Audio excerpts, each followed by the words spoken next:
The wait is almost over, and the buzz around Boston is reaching a fever pitch. After what felt like the longest offseason ever, NBA basketball is officially back, and Celtics fans finally have a reason to lean forward in their chairs. The preseason has already tipped off for most of the league, and while the Green Team has yet to hit the hardwood, that changes this Wednesday when Boston faces a Memphis Grizzlies squad that's looking more like a triage unit than a basketball team. The Grizzlies have been dealing with injury after injury, and any player remotely connected to trade talks seems to be the next to go down. Brandon Clark? Out. It's been a tough stretch for Memphis, but for Boston, it's all about finally seeing this newly assembled squad in live action. As of today, October 6th, we are just over 2 weeks from opening night. 16 days to be exact until the Celtics take the court against the Philadelphia 76ers in what's sure to be a must-watch matchup. But even with the regular season so close, there's still so much mystery surrounding this Celtics roster. The pieces are mostly in place, but how they fit together on the court, that's still a puzzle we haven't solved. One of the big conversations over the weekend revolved around head coach Joe Mazzulla and how he's going to handle this season. Not just the XS and OS, but the mindset, the patience, and the management of what could be a tricky roster dynamic. Mazzulla was thrown into the fire last year. We all know the context. The Udoka situation happened suddenly, and Joe was asked to take the reins of a championship contender just days before the season started. That's not exactly a soft landing spot. And despite the chaos, he guided the team deep into the playoffs. But now it's different. Now the expectations are even higher, and so is the talent level. This isn't last year's team anymore. It's not even just Tatum and Brown carrying the load. Now you've added Drew Holiday, a true two-way force. You've got Kristaps Porzingis, an elite scoring big when healthy. That's 4 legitimate all-star level players on one team. So the question shifts. Can Mazzulla coach this much talent to a title? And maybe more importantly, can he grow alongside this roster? That's the part that people are really starting to dig into. Not whether Joe is a good coach, but whether he can evolve into a great one. Because for the first time, he's going to have to actually develop players, not just manage them. JAYLEN Brown, for example, has to take another step forward and not just as a scorer. He needs to become the guy when Tatum's not on. There's no more hiding in the shadows or waiting for a hot hand. JAYLEN's leadership and consistency will be under the microscope every single night. And then there's Peyton Pritchard, who's reportedly had an outstanding camp. Can he take that energy and efficiency and become a real sixth man of the year candidate? Or maybe even more than that, a guy who plays 30 minutes a night and becomes a key offensive weapon. Derek White is the steady hand, the defensive glue, and the guy you can count on to do the dirty work. But he's also being asked to carry a little more weight now, especially with Marcus Smart gone. Can he be more than just reliable? Can he take over games if needed? And what about the front court? That might be the most volatile piece of the puzzle. Al Horford is another year older, and while his leadership is unquestioned, you can't count on him for 30-plus minutes every night. Porzingis, when healthy, gives you a unicorn skill set, shot blocking, floor spacing, and elite touch, but staying on the court has always been the issue. Behind them, it's a big question mark. Can Nemias Quetta prove he belongs in the rotation? Can someone like Xavier Tillman, or even a long shot like Luka Garza, show enough to stick?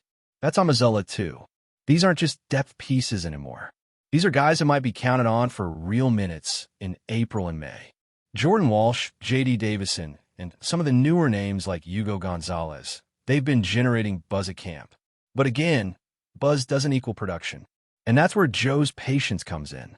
Is he going to give these guys time to work through mistakes, or is it going to be quick hooks and shortened leashes? That will define this season in a lot of ways. It's easy to coach when your top guys are rolling and healthy. But when adversity hits, and it will, that's when we'll really learn who Joe Mazzulla is as a coach. There's already been plenty of talk about how intense training camp has been. Players are coming out of practices looking like they just went through a war. And maybe that's the exact tone that needs to be set. This team isn't trying to ease into the season. They're trying to establish a defensive identity from day one. The message is simple. You might have more talent, but you're not going to outwork us.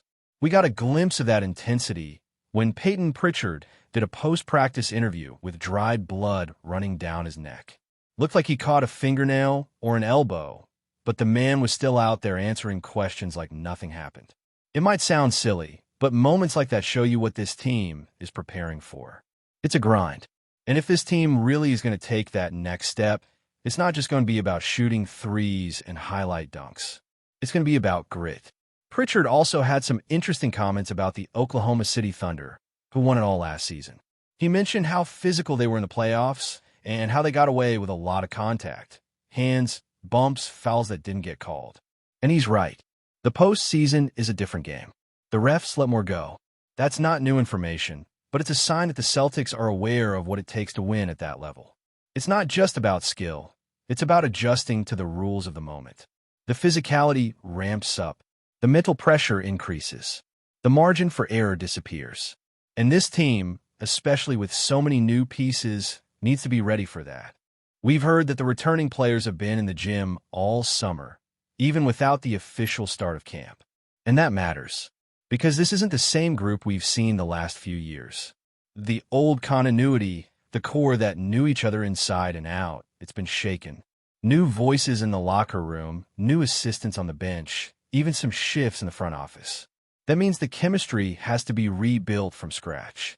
And it sounds like the veterans are taking that seriously.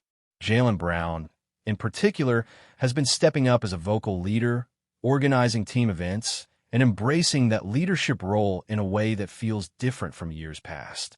There's a quiet confidence around Jaylen this season, maybe even more than we've seen before. He's not just talking like a leader, he's acting like one. And that kind of presence can be infectious. It sets a tone for the younger guys. It lets everyone know that this isn't about egos anymore. It's about doing whatever it takes to win. That's the mentality this team has to adopt if they want to get over the hump. Now, here's where things start to get even more intriguing. Because beyond the individual development, the Celtics are also stepping into a season where the depth, the rotations, and even the starting five might be in flux for a while. There are legit questions that still haven't been answered, like who starts in the backcourt next to Derek White.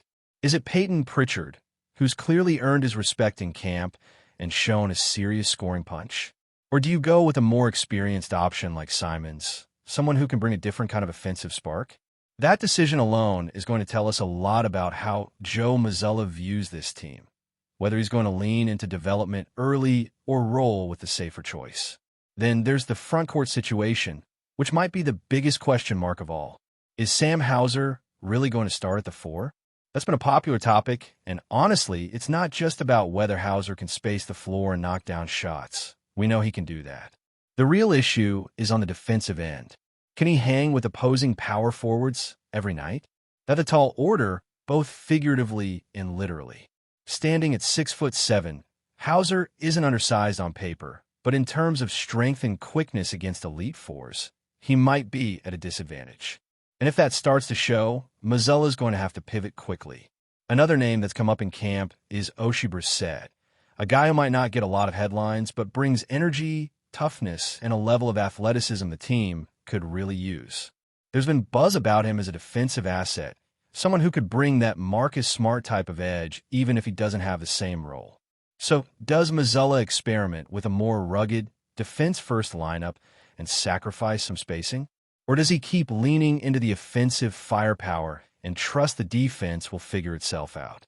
Speaking of defense, it's clear that's where this team is hanging its hat. All the reports from camp have been centered on how exhausting the practices have been, how intense the drills are, and how every player is being pushed beyond their comfort zone. That's not by accident. The Celtics know that in today's NBA, defense travels. You can't always shoot 45% from deep, but you can bring effort. You can communicate. You can lock in on every possession. That's how championships are won, especially when the margins get razor thin. The big question is whether this Celtics team can adopt that identity consistently, not just for a week, not just for a big game, but every single night. Because one of the biggest critiques of this core group in years past has been their inconsistency. They show up for the national TV games, but then sleepwalk through the second night of a back-to-back against a lottery team. That has to change, and that's going to come from the top down, from Tatum and Brown, but also from Mazzulla setting the tone. This season might also be the most important one yet for Jason Tatum. He's already cemented as one of the best players in the league, but the conversation around him is changing. No one's questioning his talent. What people want to see now is leadership, killer instinct, and consistency. Can he dominate when it matters most? Can he carry this team through the inevitable tough stretches without falling back into hero ball? Can he trust the system, trust his teammates, and elevate the group around him? Because talent-wise, the gap between Boston and the rest of the East isn't massive, but it's big enough to be the difference if they get the chemistry right. Tatum's not the only one facing big expectations. Jaylen Brown, fresh off a massive contract extension, is now the highest-paid player on the roster. That comes with a different kind of spotlight. The ball-handling critiques, the turnovers, the left-hand jokes, all of that noise gets louder when the stakes are higher. But if camp is any indication, Brown is taking that pressure and turning it into action.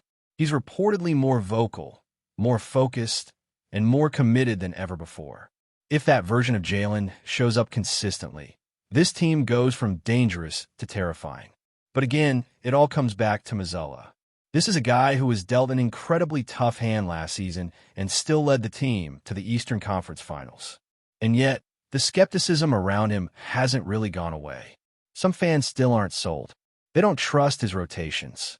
They don't love his in-game adjustments. And maybe that's fair. Maybe some of that criticism is warranted. But it's also true that very few coaches have ever walked into a situation with more talent, higher expectations, and less time to prepare. Now, with a full offseason, with a team that's more tailored to his style, we're going to find out who Joe Mazzulla really is. The season will likely be defined by the first 20 to 30 games.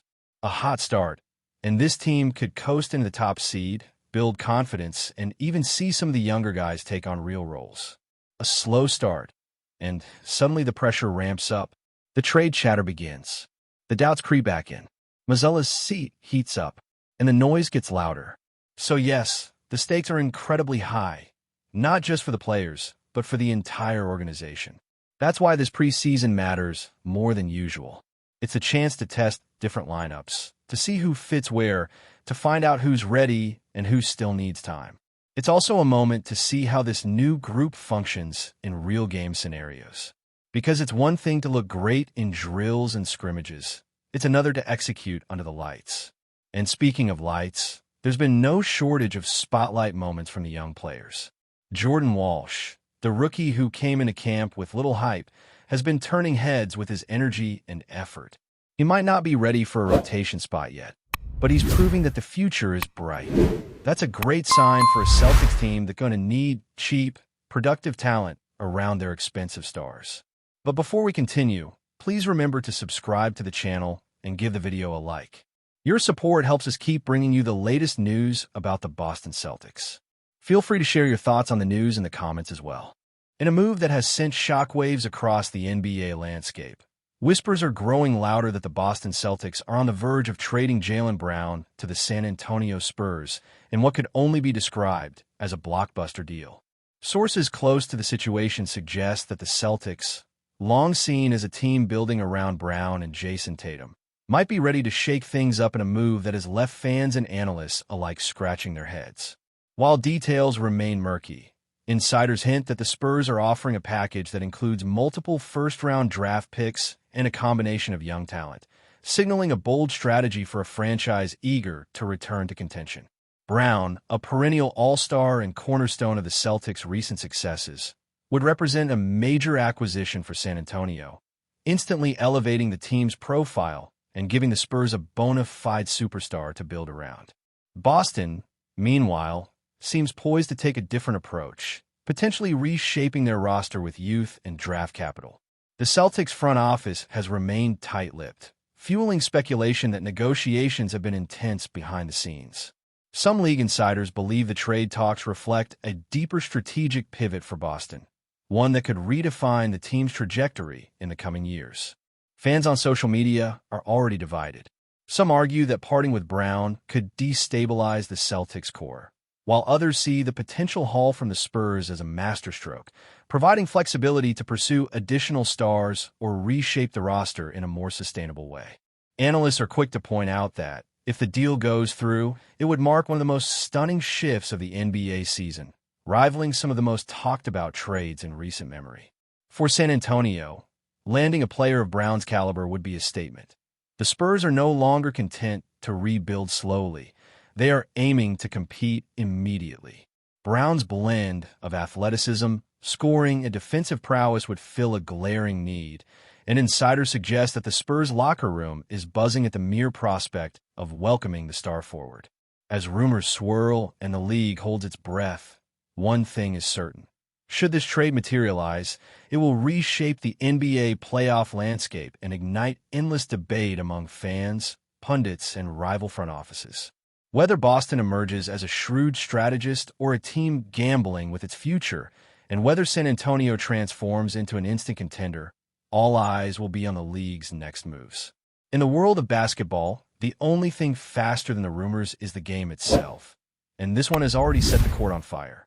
That's it for this update. If you enjoyed the video and want to keep receiving exclusive news about the Boston Celtics, please subscribe to our channel and give the video a like. We always appreciate your comments and opinions. See you in the next video.